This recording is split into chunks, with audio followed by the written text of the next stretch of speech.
Yeah, good morning. Hey now, PSW staff, clients, and friends joining us. We're halfway through the week. It's Wednesday, so welcome. And we looked at Duke Ellington, the king of the jazz orchestra. That was, and those great chords that we listened to. That was his big contribution to music. I mean, just a few of contributions that we looked at. Nobody's like Duke. He's just the best. So we had a swinging time. And then I got some good things from Vertigo for the film scoring assignment that was due yesterday. So we're going to see that on Friday. So good work, very good work. Too good of work, actually. Okay, today we're gonna talk about another composer. We have to, I like to vary it up here, and we got to talk about another B composer. So somebody said that there's 3 Bs in music. A scholar and we looked at 2 of the Bs. We're going to look at one more B. So we looked at Bach and we looked at Beethoven, right? So we're going to take a look at another B who's one of the most famous composers of the Romantic era, Brahms.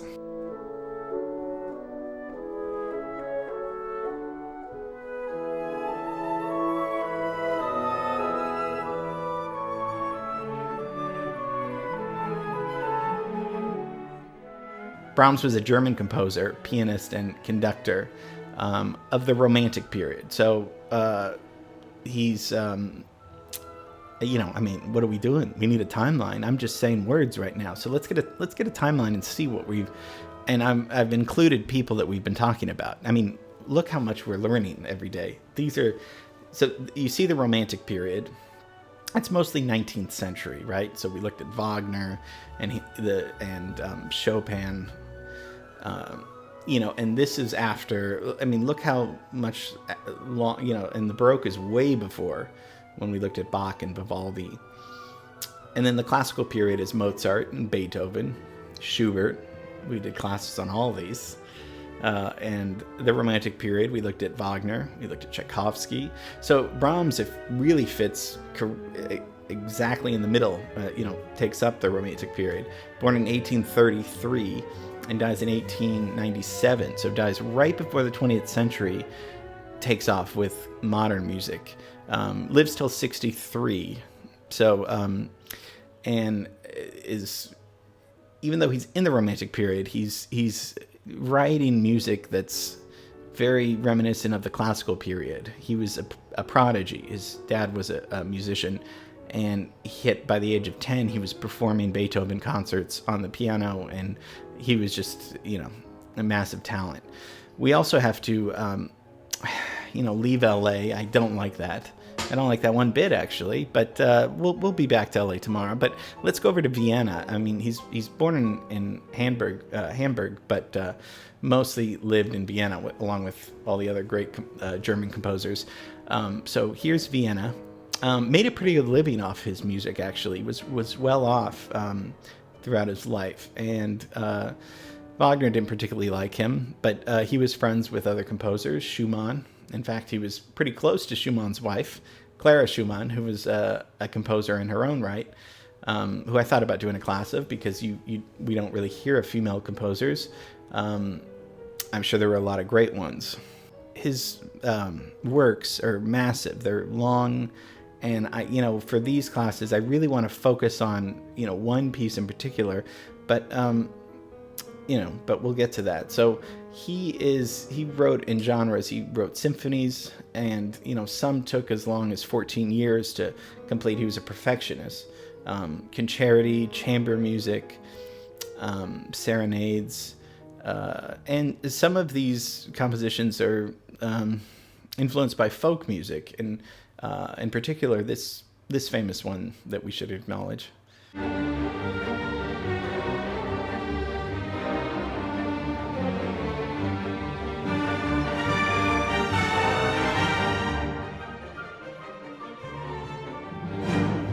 You guys have heard that song, the Hungarian Dances.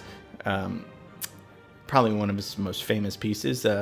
It's great. I think I just associate it with cell phone ringing, which is very annoying to me, but that's not his fault at all. But really fun folk music. I mean, it's very cool to see these classical composers get these kind of, high, training, but then go off and perhaps it'd be a brothel or a club or a bar and see what's happening with folk music, with music that's not taught in the conservatory. So he did a little of that, which is really cool.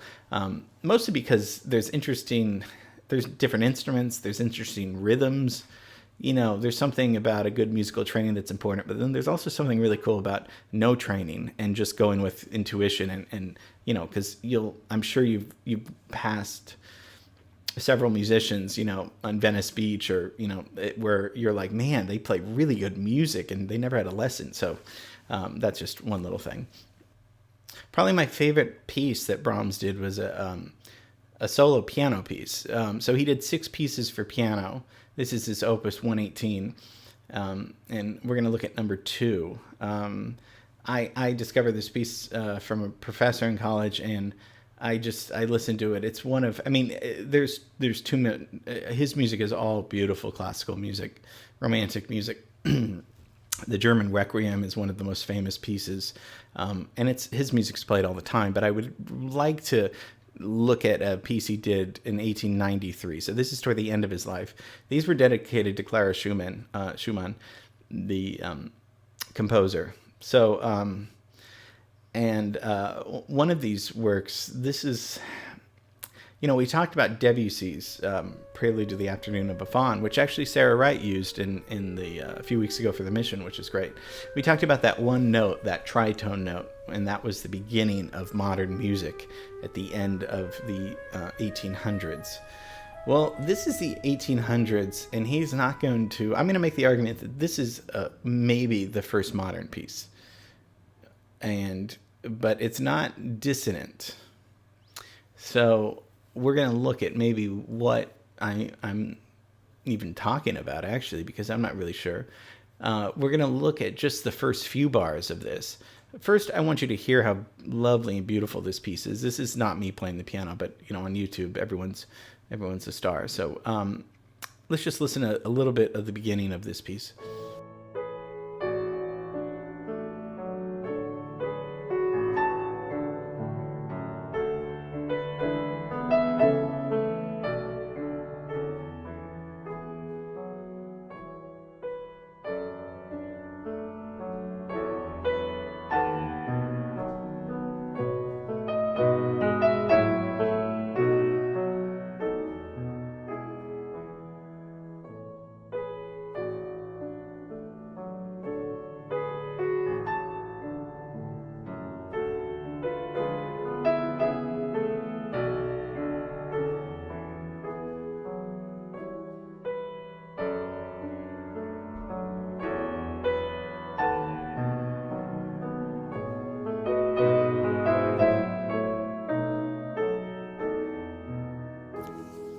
So it starts. The piece is in A major. So he starts with A, but it's on the 3rd beat, and so already it doesn't sound like a waltz. It's 3/4.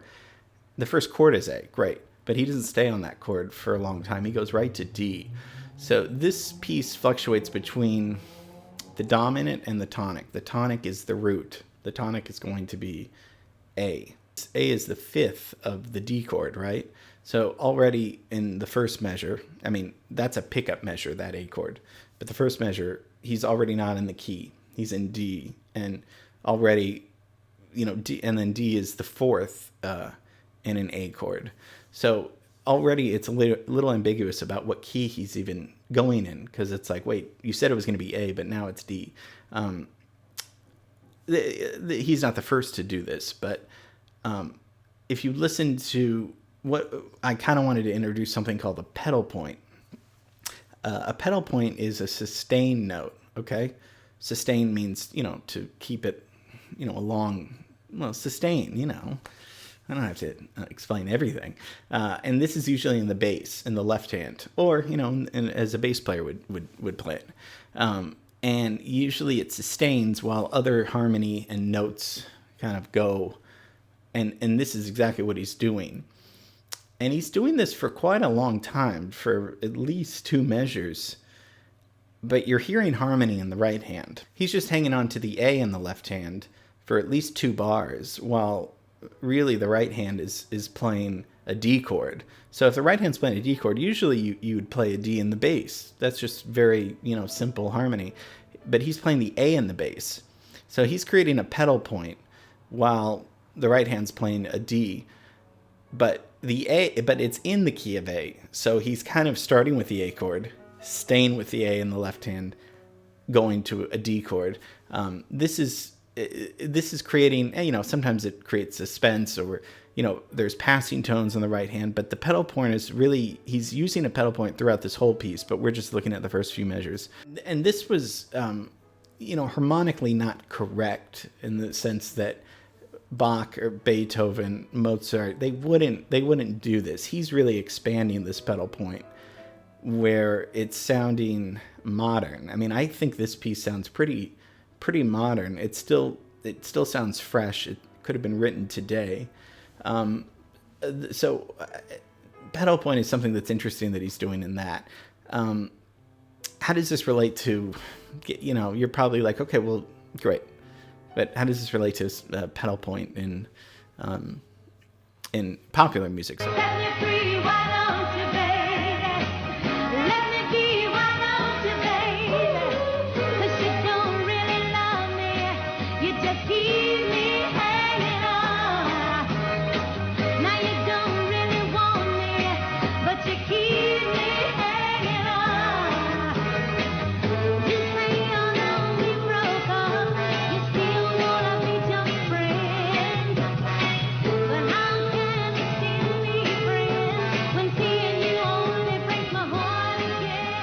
So when it gets to this part, if you listen to the bass is playing a pedal point the whole time.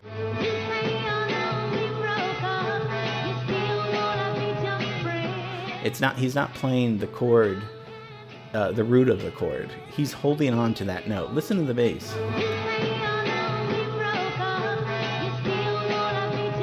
But it still sounds musical. This is what Brahms was working with, of holding this pedal point a little bit longer than most traditional classical composers would use it. So that's just an interesting, harmonic aspect of Brahms. I mean, when I listen to it, I don't really think of the pedal point, but it's cool to take a look at the sheet music, at the notation of what are we listening to, because really it's just a gorgeous piece of piano solo music that's very new sounding. It sounds like a classical piece, and it is a classical piece, but with the left hand playing these pedal dominant notes, he's going toward a different realm, which of course the 20th century is going to be full of these new ideas, because the 20th century really is going to be breaking rules and doing all these things. And so he's doing this right at a few years before he died. He's talking about this pedal point. Not talking about it, he's just playing it. So I thought the Supremes was a good example of. There's tons of other music that uses pedal point, but he's doing it in a way that's sounding really. He's doing it in a blatant way on purpose. This isn't just. And it's sounding fresh. So I hope you enjoyed it. This is my favorite piece that Brahms wrote. There's just too much music to talk about and too many other things to go into. And things that, but if we can just kind of leave with some sort of message. So a pedal point here, and Brahms intermezzo is just a lovely piece. I hope you enjoy that little flavor of Brahms. Great German composer, and hell of a looking beard and persona. Very sarcastic person. I think he was very generous with people and lived a pretty fun life, I think. I mean, I don't know, I wasn't there. Okay, hope you enjoyed it. Tomorrow we're gonna go back. I'm gonna go back a little bit closer to home, so it'll be fun. Okay, love you, miss you, and see you tomorrow.